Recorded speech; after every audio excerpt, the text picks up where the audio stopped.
Here we have two of the best small smart soundbars available today, the Bose Smart Soundbar 300 and the Sonos Beam.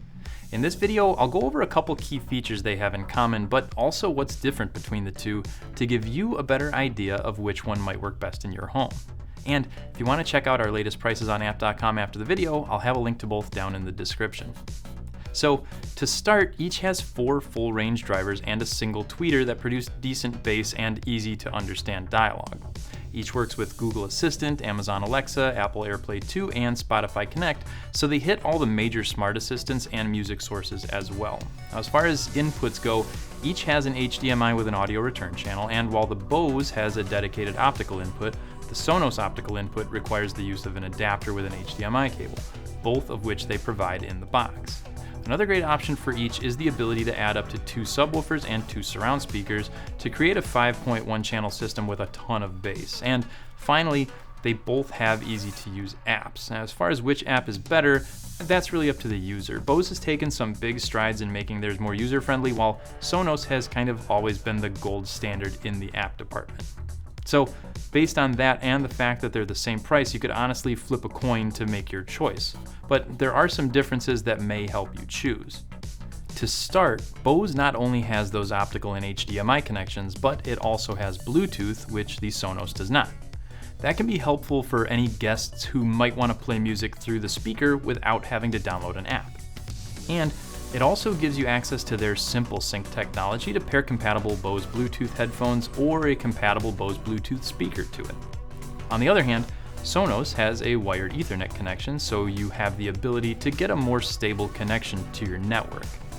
And they are both small. The Sonos is 2 inches narrower at just over 25.5 inches, but slightly taller at almost 2 3/4 inches. The Bose is only 2 1/4 inches, which can make a difference if you're putting it on a stand in front of your TV. Another design difference is in the materials. Bose has an aluminum grille and is only available in a black finish. The Sonos has a fabric grille and can be purchased in either black or white. Now, cloth or aluminum for the grille is really a personal choice, but if you're looking for a white speaker, there's only one option here, and that's the Sonos.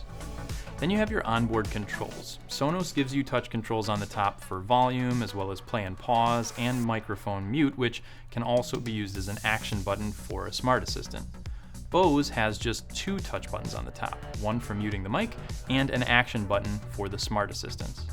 You'll need to use a remote or the app for the rest. And on the topic of remotes, Bose provides you one in the box, which is handy if you don't have your phone with you. Sonos does not come with a remote, however, both models can work with most TV remotes, plus they can use the apps. The apps have similar features like consolidating your streaming music sources. They both have a favorites section, and both allow you to control all of the compatible speakers you have within each system. But with Sonos, you can actually use the microphone on your phone, as long as it's an iPhone, along with TruePlay tuning in the app to calibrate the speaker to your room. And while Bose doesn't have that specific type of feature, it does analyze what you're listening to and optimizes the speaker based on the content. And each has a dialog mode to enhance the dialogue of your content, but Sonos also has a night mode that suppresses the really loud sounds and brings the low sounds up, so you can still use the soundbar without disturbing anyone who might be sleeping. Now, here's a sound test between the two, but please keep in mind that this isn't really the best way to make your decision since YouTube compresses the information and not everyone is going to be listening to these on the exact same speakers or headphones. We have Midas against Noisy Boy. Noisy Boy against Midas. You've been waiting all night for this matchup. Crash Palace!